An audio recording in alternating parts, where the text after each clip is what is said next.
নাসিরউদ্দিন পাটোয়ারি সে বলেছে জামাত ইসলাম একটা ছোট দল ছিল, সুযোগে সে বড় হয়ে গেছে। আসলে এরকম কিছু না। বাংলাদেশ জামাত ইসলামী সর্বযুগে তাদের ত্যাগ এবং তিতিক্ষা, তাদের প্রচেষ্টায় এটা বড় দলে তৈরি হয়েছে। এটা কারো করুণায় কোনোভাবে এটা হঠাৎ করে বড় দলে পরিণত হয়নি। এটা বাংলাদেশ জামাত ইসলামী একেবারে মানুষের দ্বারে দ্বারে পৌঁছে গেছে। এটা তিলে তিলে বড় হয়েছে।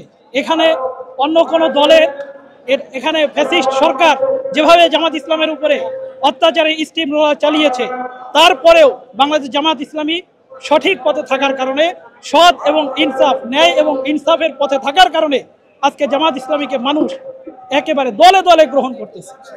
এই কারণেই বাংলাদেশ জামাত ইসলামী এত জনপ্রিয়তা পেয়েছে। বাংলাদেশ জামাত ইসলামীর এই গণজোয়ার দেখে আজকে একদল মানুষের মনে ভয় তৈরি হয়েছে। তারা ক্ষমতার মসনদে যাওয়ার জন্য মরিয়া হয়ে গেছে। অথচ বাংলাদেশ জামাত ইসলামী ন্যায় এবং ইনসাফের পক্ষে থাকার কারণে মানুষ আজকে তাদেরকে গ্রহণ করেছে। এটা তাদের সহ্য হচ্ছে না। আজকে যদি জামাত ইসলামী ক্ষমতা গ্রহণ করে, তাহলে বাংলার মানুষ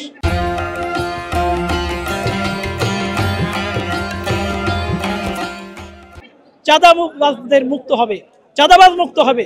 যদি বাংলাদেশ জামাত ইসলামী ক্ষমতা গ্রহণ করে, তাহলে এই চাঁদাবাজের দখল আর কিছু থাকবে না। এই ভয় তারা পাচ্ছে। এই জন্য আজকে তারা গণভোট, এটা বাংলাদেশে সব মানুষ চাচ্ছে, কিন্তু তারপরে তারা চাচ্ছে না। এটা এভাবেই চলতেছে এবং তারা চাইবে বলে আমাদের মনে হয়।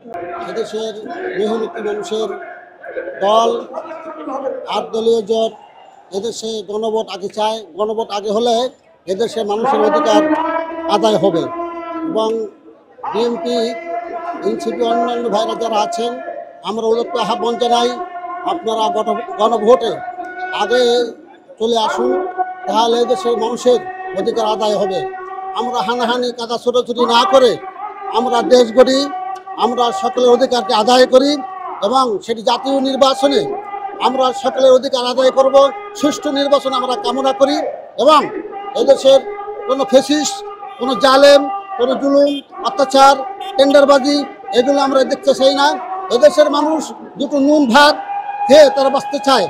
আমরা এভাবে ইসলামিক আন্দোলনভাবে আমরা করে আসছি, আমরা করে যাব, তবে আমরা বিজয় লাভ করব ইনশাআল্লাহ। আমরা বিশেষ করে আমি বাংলাদেশের সকল মানুষদেরকে, ভাই বোনদেরকে, যে যেখানে আছি, আমরা কোরআনের পক্ষে, হাদিসের পক্ষে, রসুলের পক্ষে, আমরা আলেম ওলামাদের পক্ষে থাকি, তাহলে দেশ বিজয় হবে, সুখী হবে, সমৃদ্ধ একটি বাংলাদেশ আমরা কামনা করি। আল্লাহ পাক আমাদেরকে আমল করার তৌফিক প্রদান। জামাত কখনো ধর্মবিচ্ছা খায় না। আমি একজন জামাত ইসলামের কর্মী। জামাত ইসলামে ভর্তি হইতে হলে 5টা শর্ত আছে। একটা বই দিব আপনাকে। প্রথম, আপনি 5 ওয়াক্ত নামাজ জামাতে কয়েক আদায় করলেন, একলা কয়েক পড়লেন এবং দৈনিক কতগুণ আপনি হাদিস পড়লেন। এরকম ইসলামিক নবী সুন্নতের 5টি আমল দেয়। এই আমলগুলো যদি আপনি ঠিক মতন প্রতি সপ্তাহে এটা জমা দিতে হয়, মাসিক জমা দিতে হয়, জবাবদি দিতে হয়, তারপরে আপনি জামাত ইসলামের একজন কর্মী হতে পারবেন। জামাত ইসলাম কোনো ধর্ম বেছে না।